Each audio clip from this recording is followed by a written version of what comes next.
तो संभालो इन 10 लक्षणों को अपने जीवन में पक्का। इन 10 का पूर्ण होना मतलब भगवत साक्षात्कार होना। सबसे पहला है धृति। किसी भी प्रकार का संकट, अपमान, विपरीतता, प्रतिकूलता, दुख आ जाए, पर जो हमने भगवत प्राप्ति का लक्ष्य लिया है, चाहे वो गृहस्थ हो या विरक्त हो, भगवत प्राप्ति का लक्ष्य लिया है, अब वो नहीं छूट सकता। धृति माने किसी भी प्रकार का कोई भी अपमान, तिरस्कार, निंदा, परिस्थिति, विपरीतता आपके मार्ग में आवे पर आपकी स्वीकृति पे अंतर नहीं होना चाहिए। इसे धृति कहते हैं। धृति ये बहुत आवश्यक है भगवत मार्ग के पथिक को। जो स्वीकृति की हुई है उस पे कोई विक्षेप नहीं पड़ना चाहिए। जो होना सो हो जाए। कोई भी परिस्थिति, कोई भी विपरीतता, कोई भी अपमान हमारी स्वीकृति में अंतर नहीं डाल सकता। मृत्यु स्वीकार करना अच्छा है पर स्वीकृति पे अंतर नहीं आना चाहिए। वही स्वीकृति भगवत प्राप्ति करा देगी। हमारी धृति इतनी कमजोर है कि प्रतिकूलता के आभास मात्र में हम छोड़ देते हैं। प्रतिकूलता तो है ही नहीं, प्रतिकूलता के आभास, शायद प्रतिकूलता आ जाए, इससे हम भाग पड़ते हैं। ये कायरों का मार्ग नहीं है भगवत प्राप्ति। स्वामिनी जी के चरण आश्रय को छोड़कर तुच्छ विषयों की तरफ कदम बढ़ा देना, स्वीकृति आपकी बहुत कमजोर है। बिगड़ जाएगा, ये जन्म बिगड़ जाएगा। पता नहीं किस युग में ये स्वीकृति का अवसर मिलेगा कि नहीं मिलेगा। कितना भी संकट आवे, धैर्य नहीं छोड़ना। सब कुछ सहना है, राधा राधा कहना है। नियम बना लो, जीत जाओगे। काल पर भी विजय प्राप्त कर लोगे। विश्वास करो, ये मंत्र मान लो, सब कुछ सहना है, राधा राधा कहना। राधा राधा आपको सराहेंगे, आपको चाहेंगे। आप जो मर्जी आवे सो करो। सराहेंगे आपको, कोसेंगे नहीं, आपको सराहेंगे और आपको ही चाहेंगे। हम आपसे तन मन प्राण सर्वस्व समर्पित करके प्रेम करते हैं। ये प्रेम मार्ग की बात। भगवत प्राप्ति करना है तो पहली बात है ये धृति। ये धैर्य रखो। ये नहीं देखा जाता, धैर्य नहीं दिखाई देता। धैर्य नहीं, जरा सा विचलता हुई भाग पड़े। कहां भागोगे? जिधर भाग के जा रहे उधर तो विचलता का समुद्र है। यहां तो विचलता तुम्हें अविचल स्थिति प्रदान करने के लिए है। यहां का भय तुम्हें निर्भय पद प्रदान करने के लिए है। और इस भय को स्वीकार करके भाग रहे हो तो महाभयावह प्रवाह है संसार का, बहते चले जाओगे। जो धृतिवान है, लौकिक पारलौकिक सारी संपत्तियां उसके चरणों में झुकने लगती है। देख लो, शब्द पर ध्यान दो। जो धृतिवान है, धैर्यवान है, हर कष्ट सहता है, तो आगे जो मार्ग है बोले लौकिक और पारलौकिक सारी संपत्तियां उसके चरण चूमती हैं। बहुत गंभीरता से, इसीलिए इसमें रुके हुए हैं। बहुत गंभीरता से पहला लक्षण है भगवत प्राप्ति का। जिसके अंदर ये 10 लक्षण आ गए तो भगवान प्रकाशित हो जाते हैं हृदय में, क्योंकि वही परम धर्म का स्वरूप है। भागवत धर्म में चलने वाले या कोई भी धर्म स्वीकार करे तो धृति जरूर आनी चाहिए। अगर धृति नहीं, आप पातिव्रत धर्म, एक पत्नी व्रत धर्म, जो जहां जिस धर्म में, तो उसको धैर्य धारण करना पड़ेगा। बिना धृति के धर्म का पालन नहीं होता। फिर ये तो परम धर्म, महाभागवत धर्म, प्रेम धर्म, इसमें तो कष्टों की परवाह करे तो योद्धा कैसा। अगर अनुकूलता, प्रशंसा, मान और सुख की चाह है तो परमार्थ का पथिक कैसा। अभी भ्रम में है वो। किसकी अनुकूलता? किसकी अनुकूलता? शरीर की। चाहे जितना अनुकूलता देते रहो, ये नष्ट होगा। इसकी अनुकूलता नहीं। श्री कृष्ण अनुकूल ले। श्री कृष्ण की अनुकूलता को देखो, कि हमारे शरीर, मन, वाणी, चेष्टा प्रभु के अनुकूल हो। उसके लिए तुम धैर्यवान बनो, चाहे जितनी निंदा हो, अपमान हो, तिरस्कार हो, संकट आवे, विपत्ति आवे, परवाह नहीं। तो हर विपत्ति संपत्ति बन जाएगी। देख लेना, लिखा है कि जो धैर्यवान होकर परमार्थ में चलता है तो लौकिक और पारलौकिक सिद्धियां और सफलता उसके चरणों में आ जाती है। दूसरा लक्षण है क्षमा। अपने साथ कोई बुराई कर रहा है, भगवत प्राप्ति करनी तो संसारिक आदमी इन बातों को समझ भी नहीं सकता, क्योंकि उसका उद्देश्य अंतःकरण धर्म में अहम ममत्व स्थापित करके भोगों को भोगना और उसी में सुखी होना है। अभी अज्ञान है, वो नहीं समझ रहा। ये परमार्थ के पथिक की बात है। क्षमा ये इसलिए बोला, वो सामने वाला हमको ऐसा बोलता है, हम चुप रहेंगे। कैसे चुप रह सकते हैं? सामने वाला कौन है? अगर तुम संसारी हो तो संसार है, और परमार्थिक हो तो तुम्हारा आराध्य देव है। तुम्हारी वही तत्व दृष्टि होनी चाहिए जिसकी प्राप्ति के लिए निकले हो। कब करोगे? किस जन्म में करोगे? अभी इसी क्षण से अभ्यास शुरू करो।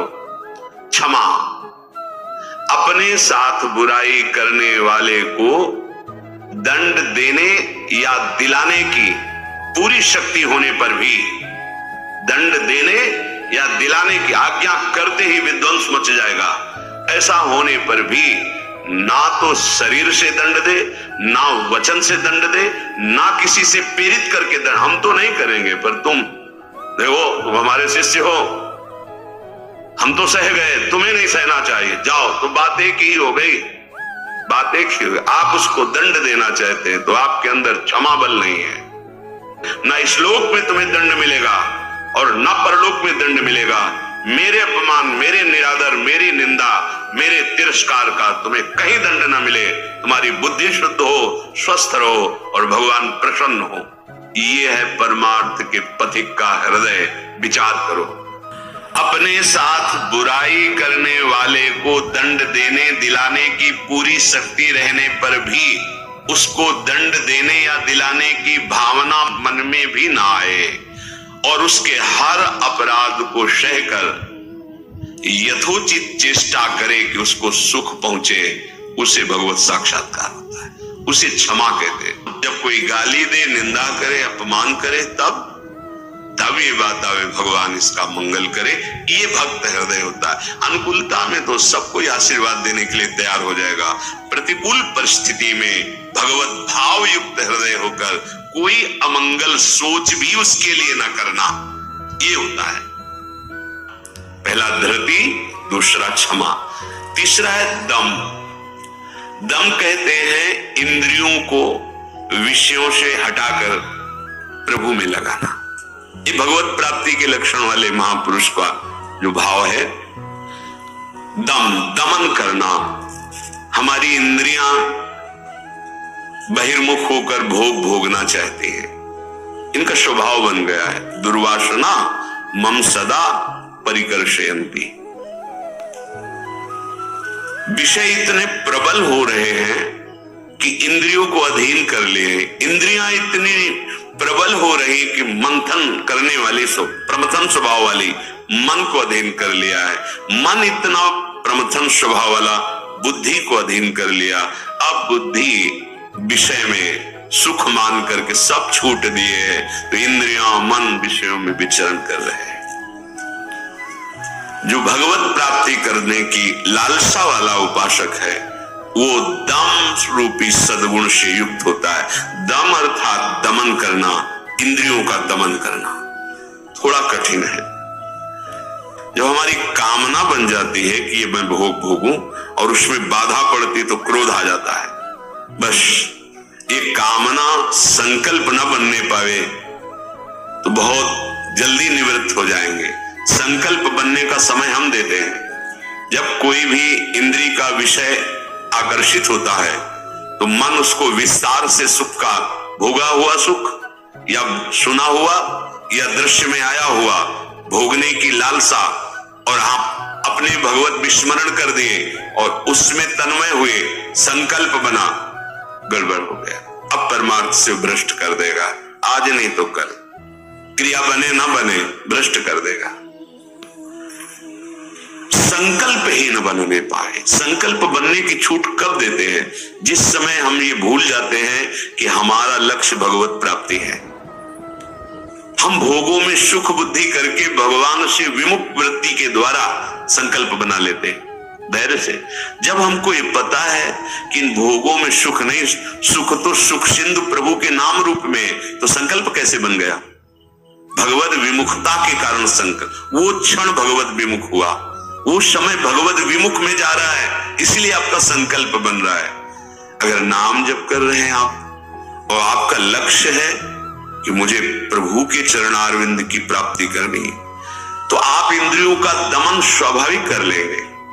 बहुत सरलता सहजता से इंद्रियों का दमन हो जाता है। हमारी स्वीकृति ठीक नहीं है, इसलिए जैसे एकांतिक में चर्चा हुई थी, आप वैष्णव हैं, आप भगवत दासत्व के चिन्हों से युक्त है, आप भगवत प्राप्ति का मार्ग स्वीकार किए हो, चाहे गृहस्थ हो चाहे विरक्त। अब आपके सामने मांस परोसा जाए, आप खाएंगे? बिल्कुल ना, अंदर से न बाहर से चेष्टा ही नहीं होगी। क्यों? क्योंकि आपकी स्वीकृति नहीं है। ठीक है, मदिरा ना अंदर से न बाहर से स्फुरण ही नहीं होगा उसको पाने का। क्यों? आपके अंदर स्वीकृति ही नहीं। लेकिन व्यभिचार, मैथुन, गंदी बात, क्या आपकी ऐसी स्वीकृति है जैसे मदिरा और मांस के प्रति है तो उसी पंक्ति में, पर आपने इसके लिए स्वीकृति छोड़ दी, आपने इसकी गुंजाइश रख ली। अब आप गिर जाएंगे, आपकी इंद्रियां आपको गिरा देंगी। दूसरे की जरूरत नहीं, आपका मन ही आपको परेशान कर देगा, भ्रष्ट कर देगा। क्या आपकी ऐसी स्वीकृति है? और है तो आप बोलो, आपके सामने मांस परोसा जाए, मदिरा रखी जाए, तो क्या अंदर से स्फुरण होगा? स्फुरण ही नहीं होगा।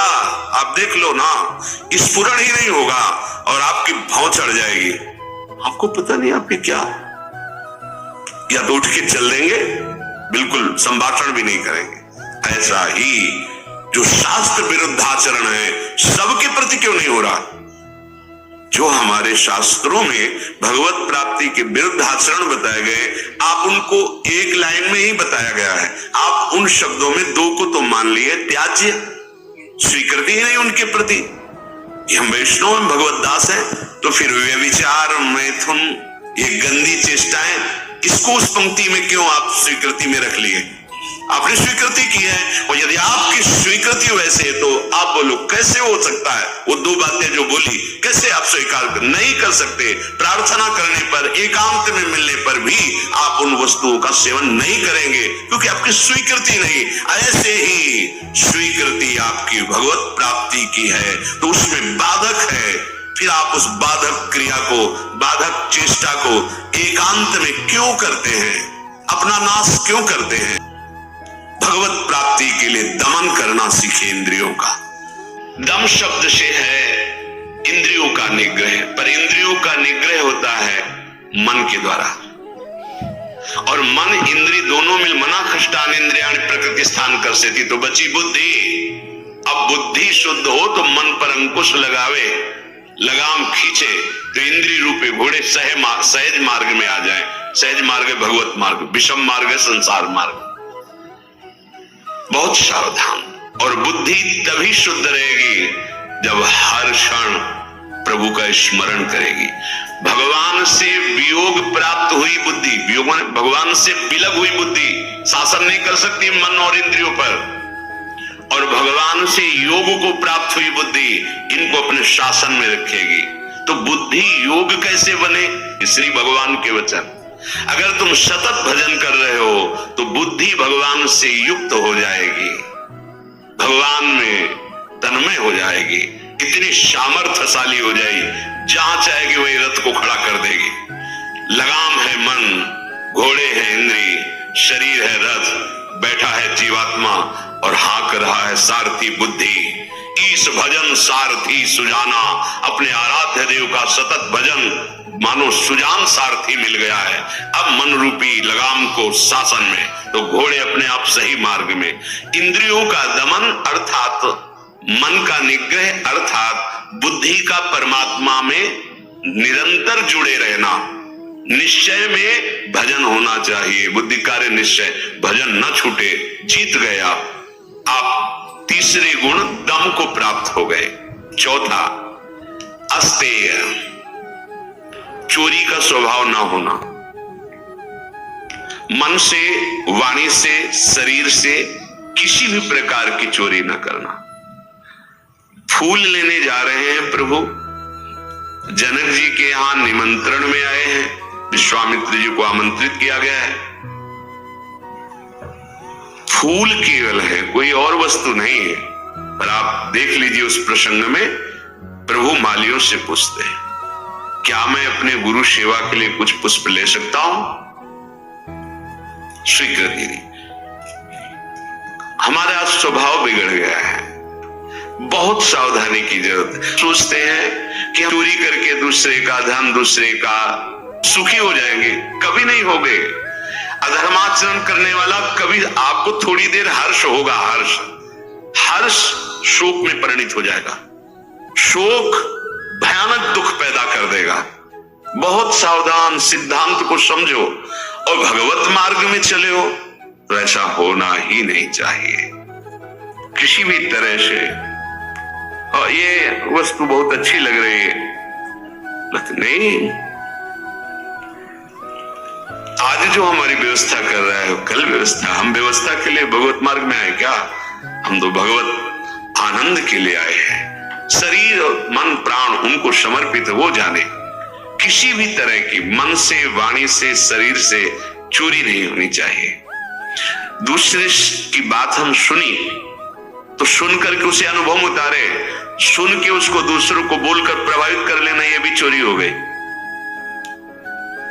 महापुरुषों की बात, अमुक संत ने अमुक बात कही है, हम सब मिलकर उस पर चले भगवद आनंद का अनुभव करने के लिए। अगर हम उस बात का केवल प्रयोग करते हैं दूसरे को प्रभावित करने के लिए और वासनाओं की पूर्ति के लिए, यह भी चोरी है। वो बात हमारे अंतःकरण को भगवदाकार करने के लिए है। सत्संग में उस बात को इसलिए कहते हैं कि वो बात हम सब धारण करें और भगवदानंद को प्राप्त हो। किसी भी तरह का मन में या तन में या वचन में ये छुपाव भाव, ये चोरी भाव, हम चाहते कुछ हैं और वाणी से कुछ बोल रहे हैं, वो ठीक नहीं है। अस्तेय, बिल्कुल छुपाव का भाव, चोरी का भाव नहीं होना चाहिए, न मन से, न वाणी से, न शरीर। भगवत प्राप्ति करने वाला उपासक जो मन में होता है वही वाणी में होता है, वही चेष्टा में होता है, तीनों में एक होगा। पांचवा है शौच। शौच कहते हैं पवित्रता को। उपासक को बाहर और भीतर दोनों से पवित्र होना चाहिए। अब सुंदरता बढ़ रही है लेप आदि से, ऐसे पवित्रता नष्ट हो रही है, पवित्रता नहीं मिलेगी। शौचाचार का ज्ञान ही नहीं है, पशुता बढ़ रही है, पशुता। वही जूते पहन करके लघु शंका गए हैं, अवसर लगा तो उसी में शौच हुआ है, और वही जूते पहन करके भोजन पा रहे हैं, तो बुद्धि क्या हुई? पशुता आ गई, राक्षसीपना आ गया। आहार के समय पूज्य भाई जी महाराज और ग्रंथों में और बड़े संतों से बहुत पवित्र विचार होने चाहिए उस समय। खास करके आहार के समय तो आपको बहुत सावधान रहना है, क्योंकि जैसे भाव में आहार पा रहे हो उसी का वो बढ़ावा कर देगा। पवित्र आहार, पवित्र चिंतन करते हुए, इसलिए पहले भगवद अर्पित किया जाता है। एक एक कवल नाम जप करते हुए बहुत सुंदर 24 घंटे उसका देखना प्रभाव बहुत सुंदर पड़ेगा। बाहर आपका शरीर पवित्र होना, उसके लिए दिनचर्याएं हैं। पवित्रता का निर्वाह बहुत सावधानी हो।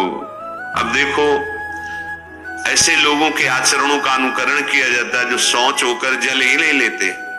वैसे लोग क्या कहते हैं उसे? हाँ, टिश्यू पेपर। वाह आचरण बिगड़ते हुए पशुता में बदल गए। जैसे पशु ने सोच के चल दिए। अरे भाई, मनुष्य शरीर मिला है पवित्र, मतलब बुद्धि का हमने उसे बड़ा माना जाता है। सोच होकर के पवित्रता ना करना बड़े आदमी है। वाह, आचरण पवित्रता है ही नहीं। कैसे तुम भगवत चिंतन अखंड कर लोगे? कैसे तुम्हारे सद्विचार आएंगे? बाहरी और भीतरी दोनों पवित्रता चाहिए।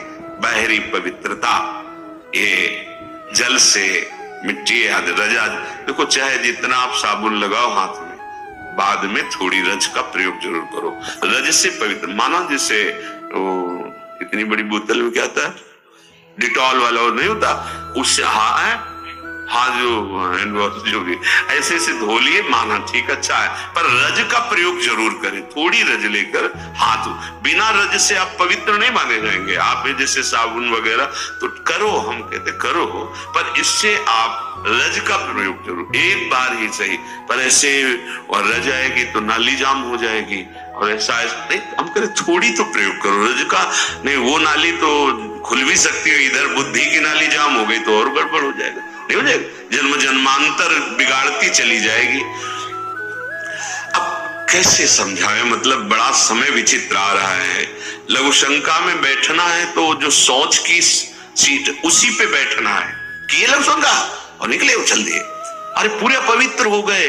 उस पे बैठने के लिए उतना ही वस्त्र धारण करो जितना तुम्हें धोना हो, तभी आप भगवत मार्ग में चलने, तभी आप चल सकते हैं। बुद्धि काम नहीं करेगी। अब जरा सा भी कुछ भी मुख में जाता है तो हमें कई बार समझाना होता है, श्री जी का प्रसाद है, प्रसाद, तब मन मंत्र की तरफ बढ़ता नहीं, एकदम घबरा के मुख में कुछ जूठा हुआ तो उसे समझाना पड़ता है, चरणामृत है, श्री जी का प्रसाद है। अभ्यास, हम बातचीत कर रहे हो और बाथरूम के पादुका में पैर जा रहा हो, बंद मंत्र, नाम चलना प्रारंभ, हमें बाद में ज्ञान होगा, वो पहले हो गया। अभ्यास, बाहरी पवित्रता और आंतरिक पवित्रता, छल कपट ये सब अंदर न रखते हुए नाम जब चल रहा है, अंदर पवित्र हो जाएंगे। तो जल, मिट्टी और यथा योग्य जो गुरुजन आदेश करते हैं वैसी दिनचर्या से ये बाह्य शरीर की शुद्धि होती है। राग, द्वेष, दंभ, कपट, वैर, अभिमान, इन विकारों का नाश होने पर अंतःकरण स्वच्छ होता है। ये विकार सब नष्ट हो जाएंगे। सत्संग सुनते रहिए, नाम जप करते रहिए। तो ये सोच अर्थात पवित्रता बाहरी और भीतरी दोनों आवश्यक है। प्रसाद के सिवा मुख में अगर कुछ भी है, जैसे आप राधा वल्लभ जी गए, किनका मंत्र चलाओ, जल, वो चरणामृत, तो आचमन, जल लेके आचमन करने की जरूरत नहीं।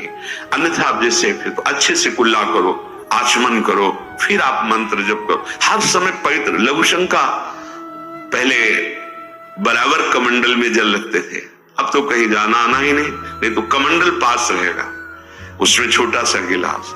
अपनी दिनचर्या में आप भगवत प्राप्ति के मार्ग में चले हैं और आप ऐसे ही मन माने, ऐसा नहीं। हम गुरुजनों को, बड़े महापुरुषों को देखा, पवित्रता का निर्वाह, पवित्रता का निर्वाह नहीं तो फिर सेवा या सुमिरन दोनों में विक्षेप पड़ने लगेगा।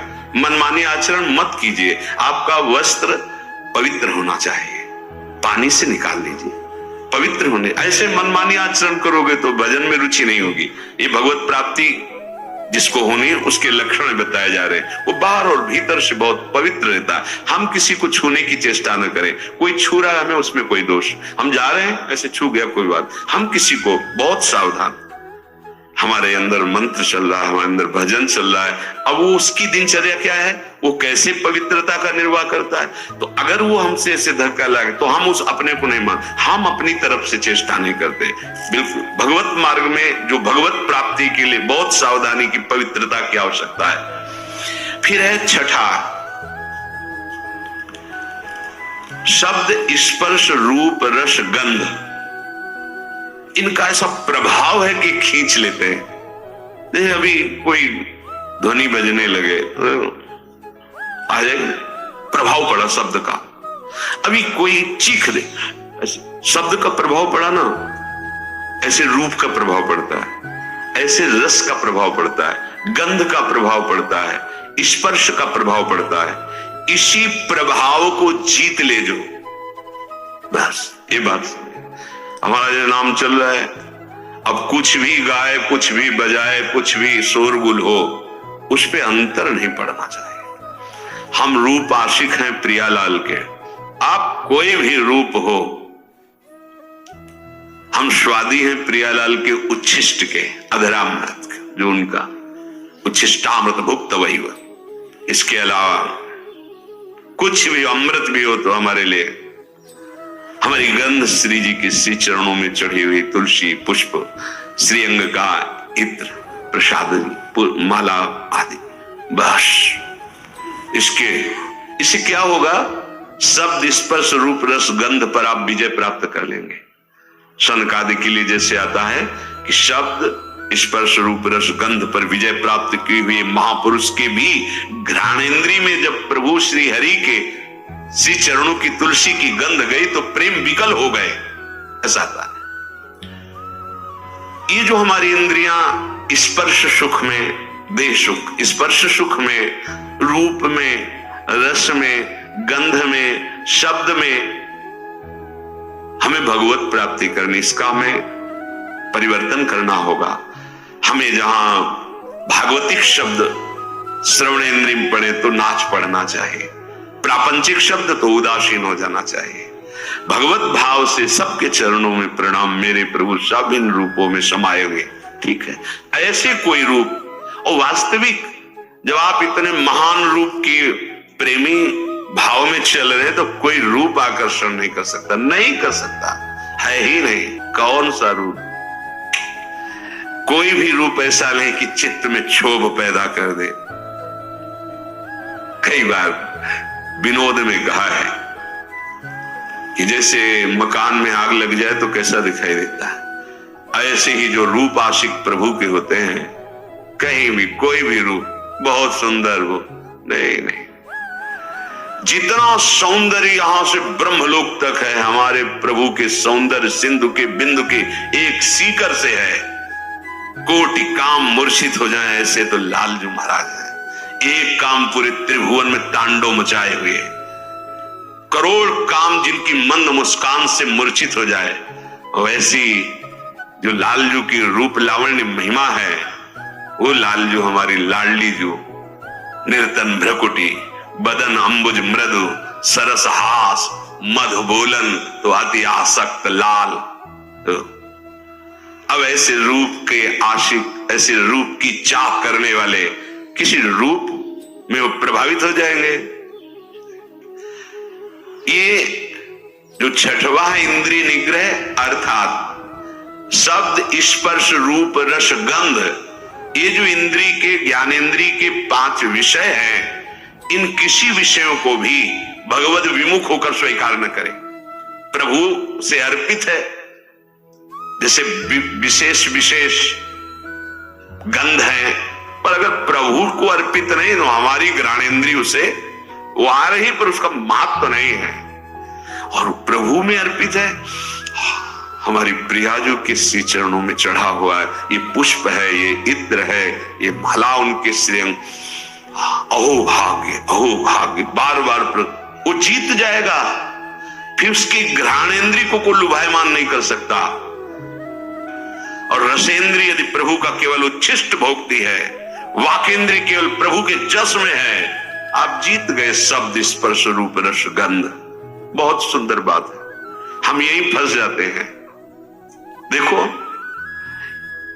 एकांत में आप कौन सा शब्द सुनते हैं? बिल्कुल खुली बात है, सभा में तो हम गान कर रहे हैं, लेकिन एकांत में कौन शब्द आपको प्रिय है?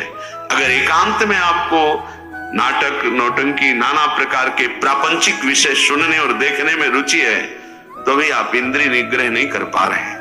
अभी आप भगवत दर्शन की लालसा वाले उपासक नहीं हैं। समझिए, आपका लक्ष्य भगवत प्राप्ति है। आप अपने मन को समेट कर इंद्रियों सहित भगवान के चरणों में समर्पित करने की तैयारी कर लिए।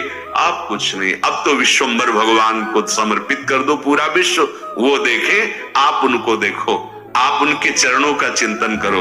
ये जो भगवत प्राप्ति के लक्षण की बात है, ये जन साधारण नहीं समझ सकते, इसलिए सावधान करके कह रहे हैं। आपका लक्ष्य बन गया भगवत प्राप्ति, तो आप ऐसे शब्द न सुने जो आपके मन को खींच ले, ऐसे रूप को न देखें जो रूप राशि के दर्शन के लिए हृदय लालायित करना चाहते, हमारे मन को, हमारी इंद्रियों, ऐसा कोई रस, ऐसे कोई घ्राणेंद्रिय का विषय, ऐसा कोई स्पर्श जो आपको भ्रष्ट कर दे अपने मार्ग से, सावधान।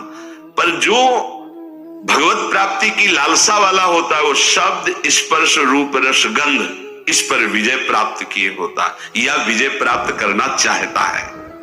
सातवां धी है। धी अर्थात बुद्धि। आपका आहार सात्विक होगा, संग सात्विक होगा, शास्त्र सात्विक होंगे, वार्ता सात्विक होगी, तो आपकी बुद्धि भी सात्विक हो जाएगी। जो रोज सत्संग सुनता है, सत शास्त्रों का अध्ययन करता है और प्रभु का नाम जप करता है और विचारवान है, विचारवान, वो बुद्धि भगवत प्राप्ति की योग्य हो जाती। ध्यान दीजिए, जो रोज सत्संग सुनता है, सत शास्त्रों का स्वाध्याय करता है, भगवत भजन अर्थात नाम जप करता है और विचारवान है, कोई भी चेष्टा कोई भी क्रिया बिना विचारे नहीं, विचार बिना विचारे जे करे चे पाछे पछताए। हमें विचार करना है, ये जो हम सोच रहे हैं, जो हम करने जा रहे हैं, शास्त्र सम्मत है?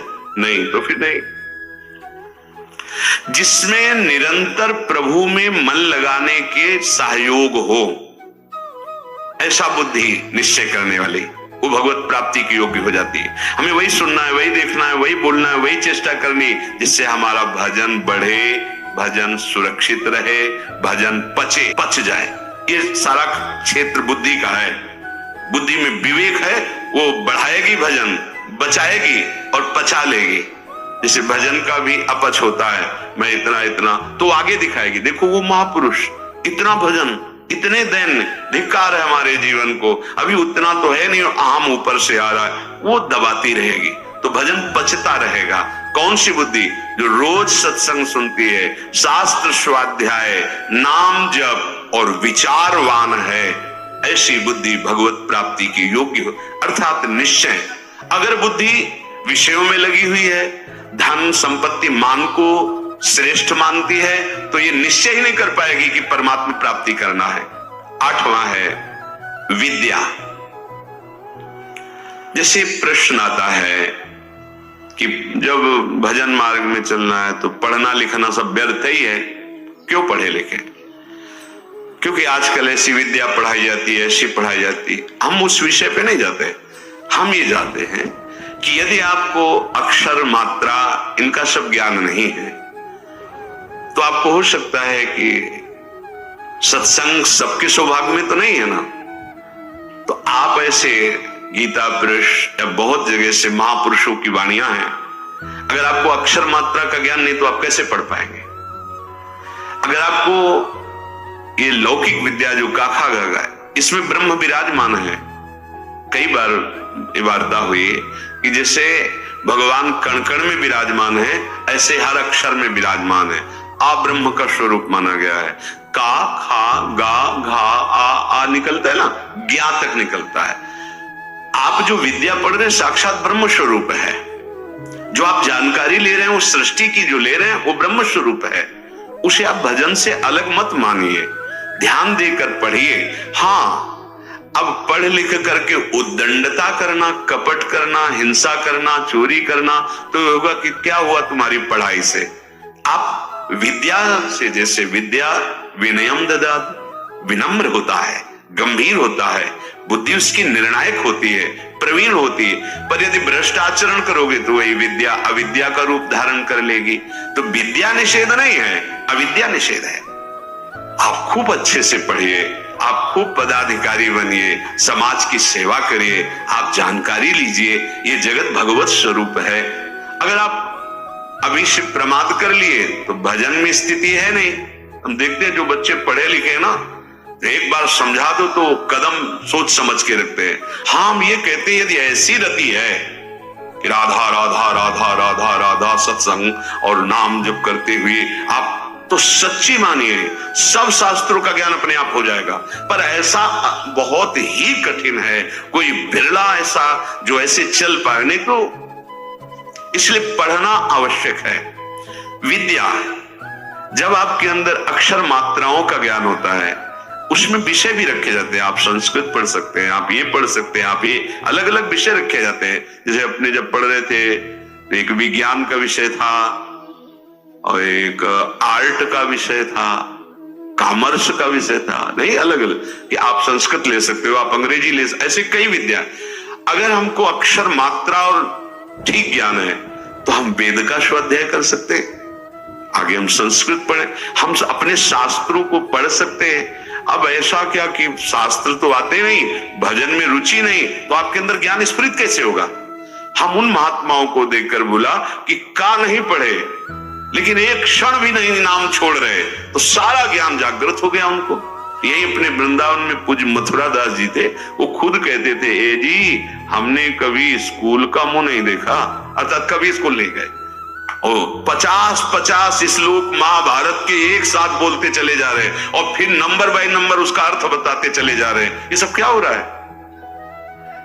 बड़ा विचित्र है। जब हमारा चित्त प्रभु में जुड़ जाता है तो प्रभु पूर्ण है, तो कोई भी ऐसा ज्ञान नहीं जो उसके अंदर, पर अभी खेलने कूदने की अवस्था में प्रमाद स्थिति के कारण वो आड़ लेते हैं कि हम भजन करेंगे और विद्या नहीं पढ़ते, इसलिए पढ़ना चाहिए। पढ़ो, अब हमारी समझ में आया है कि पढ़ो, अपने को पहले दिनचर्या में लाओ, माता पिता के अधीन रहो, शास्त्र की बातें समझने के लिए विद्या का अध्ययन करो, कोई पद मिलता है तो समाज सेवी बनो, अधर्म का त्याग करते हुए धर्म पे चलने वाला महात्मा ही माना जाता है, चाहे वो गृहस्थ में हो चाहे विरक्त में हो। इसलिए विद्या ही अध्यात्म विद्या की तरफ ले जाती है। आप पढ़े लिखे हो, हमारी बात समझ रहे हो? नहीं समझ ही नहीं पाओगे। अब पढ़े नहीं तो निवृत्ति का अर्थ क्या समझ पाओगे? पढ़े नहीं तो प्रवृत्ति का अर्थ क्या समझ पाओगे? उनकी बात जाने दो जिनको लोक परलोक से कोई मतलब नहीं है, बस शुरू है भगवान नाम निरंतर, वो सिद्ध महापुरुष। अब कहां वृत्ति है? स्कूल जाने की रुचि नहीं, विद्या पढ़ने की रुचि नहीं, मोबाइल के पूरे इंजीनियर हैं छोटे छोटे बच्चे। हाँ मतलब अभी इतने बड़े हैं, वो क्या सर्च करना है आपको बोल दो, बस बोलिए, आप वो सर्च किए बैठे। क्योंकि वायुमंडल ऐसा है, वातावरण ऐसा है, 4 बच्चे जहां मिले तो बिना सीखे सब आने लगते हैं उनको कुमार्गगामी प्रवृत्तियां। इसलिए विद्याध्ययन, शास्त्र स्वाध्याय, तभी वो अध्यात्म विद्या की तरफ बढ़ेगा। जिससे यथार्थ ज्ञान प्राप्त होता है उसे ही विद्या कहते हैं। 9वां है सत्य। सत्य बोले, सत्य आचरण करे। असत आचरण शास्त्र विरुद्ध आचरण नहीं, असत वार्ता। सत्य क्या है? भगवान है, सत्य नारायण है, सत्य श्री कृष्ण है।